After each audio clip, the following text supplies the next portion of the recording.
How do Yeah. we cross the chasm? What is the go-to-market strategy or the tweaks that we need in our go-to-market strategy to cross the chasm? I believe there are two big factors, right? One is the Uh-huh. bowling pin strategy. The second one is the whole product. Yep. Let's start with the bowling pin strategy. What Yep.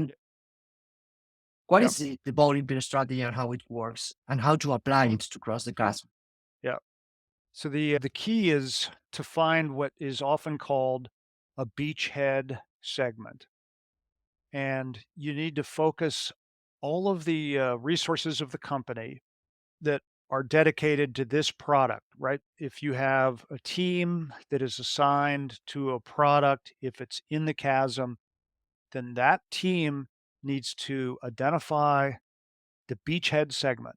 And that's the end user that has certain characteristics, is very industry focused or vertically focused.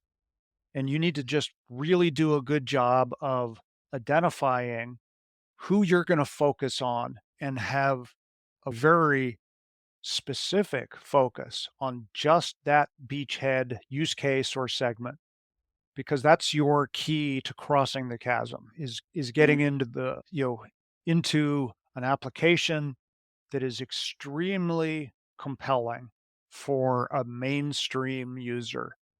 Now, mm, part of selecting that beachhead, and we think of it in terms of bowling pins, is if you select that first bowling pin, you want it to be able to help knock down other bowling pins, or, in other words, help you enter other market segments after you have been successful in the first one.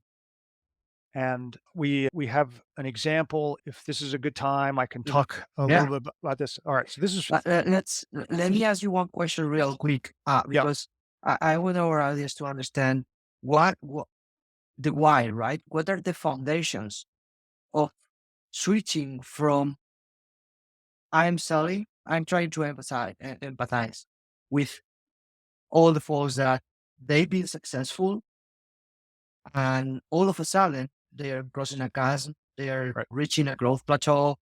And Yep. then here we are telling them, hey, you gotta narrow down your positioning. You gotta focus just in one audience, one target, Yep. either or one application. So if you were selling, I don't know, cars all over the place, you have to focus on one specific kind of car Right.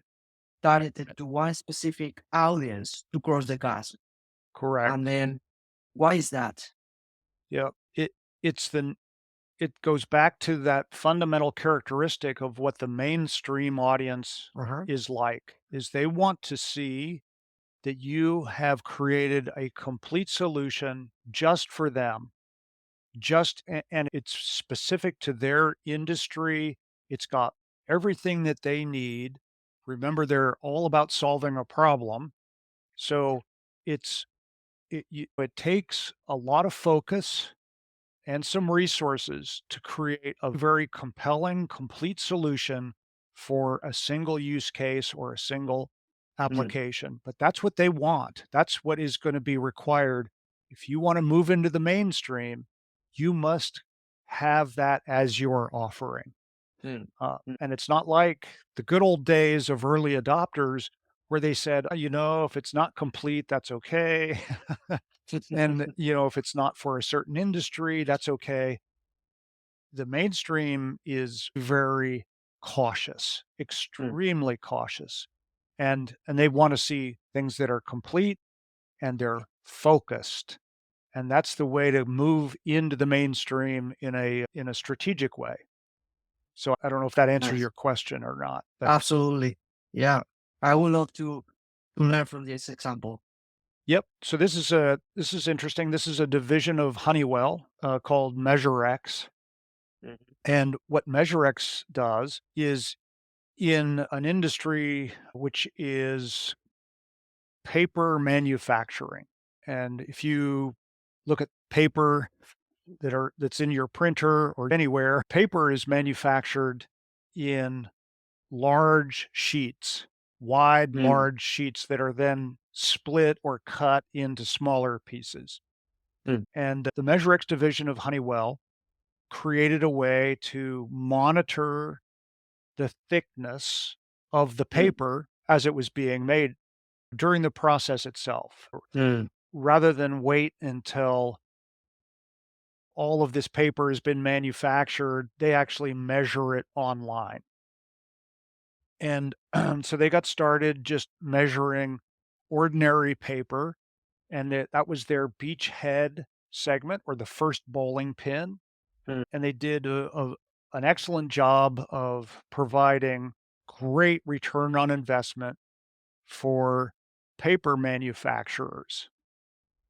Now, one of the things that happened in terms of adjacent segments or related segments mhm, is MeasureX discovered, hey, look, there are other kinds of paper that are also manufactured the same way. Some of it is called tissue, some of it is called toilet paper. That's on the thin end. On the thick end is cardboard, or what some people call craft paper. mhm, So you've got all kinds of variations of the same kind of manufacturing process. But the success that MeasureX had just in that first beachhead segment, mhm, it translated perfectly into these others, because all these companies interacted with each other, especially at the trade shows and association meetings, and they would compare notes and talk to each other. And the people who were making just ordinary, I'll call it printer paper, would talk to the people making tissue and cardboard and craft mhm, paper. So they were all very willing to adopt. But here's the other thing is MeasureX did not have to change the core product very much. It was almost ready to mm, go. All they had to do was make it a little bit wider in terms of the sheet that was mhm, being manufactured. So there was an automatic bowling pin effect that went deeper into what is called the pulp and paper industry. mhm, Now, from that point, they discovered that in some places, some uh-huh, locations, they were taking cardboard and they were putting plastic on top to make mm, what is called milk cartons. mm, All right. So the people who were then actually making something that had 2 layers instead of 1, they were very interested also. And so MeasureX was automatically introduced to the people who made a coated version of paper. uh-huh. Same Wow, thing. Still measure the thickness of now 2 layers instead of 1, this is and it real easy to sell. Yep. And then comes the people who make just plastic, and they went, "Oh, look at this. You guys can measure the thickness of paper with plastic on top. mhm, I bet you could measure the thickness of plastic just by itself." Answer is yes. Not much change to the product, still the same process, not as big, but that's the picture on the right. And uh-huh, so the entire plastics manufacturing industry then became available to MeasureX mhm, because of their bowling pin sequence. mhm, And then later, and boy, the types of plastics that are made in web or a sheet like that is just staggering. Blood bags, if you've ever been in a hospital and you see the blood bags, that those are made mm, in plastic yeah, sheets. Safety glass has plastic but markings. you So start narrow. yep, but then so you serve the plastics industry, and then the rubber industry came and said, "Hey, we make things in sheets also for tires." Now And you have so another so industry. and then you have a whole You other jump. industry. Yep, and then another industry is, metal. Yeah. Alcoa and Reynolds Aluminum, they all make their stuff in flat webs and sheets, and they said, "We need to measure the thickness just all the way back in the paper." So Mm. it just really expanded through multiple industries with the same core product, exactly the same core product. Now we'll talk about the whole product in a Yep, bit. yep. Amazing example, but this is does not only apply. to hardware, right? This is a Right. hardware example. I Right. wanted to talk about a software example, and it's Jasper, Yeah. which is an artificial intelligence technology. Really easy case. They've been in business just for a couple of years, and they first launched an artificial intelligence tool oriented to founders, agencies, and copywriters. And they launched it 2 years ago an artificial intelligence assistant for short length content, right? It is in this big so-called category, which I don't believe it will become the name of the category because it's too generic or generative AI tools, right? And then after early success, they have a lot of early success.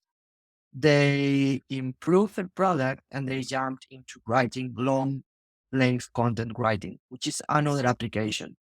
So all of a sudden you can have content marketers that are writing long length content. Sometimes they are different from the short length content using also the tool. So that is another application. And then now they are jumping into what they call art, which is generate the images for the content that they are writing with the other tool. And they charge more for this new tool, right? So is that if you want a cross selling for the same target with different applications. Yep. So it's the same. And it's So software example. yep. And the core product pretty much stays the same until they expand it for other applications. Yep. Exactly. And this just removes this big misconception that we are facing, which is the Garners and the Foresters saying artificial intelligence is just crossing the God's wall. Tell it, Warren. No, like we said before, and we'll probably say again, it's the application of a technology that goes through the adoption process, not the technology itself. Mhm. Big mistake, that big misunderstanding, Mm. unfortunately. Yeah. We hope to help with that. Yeah.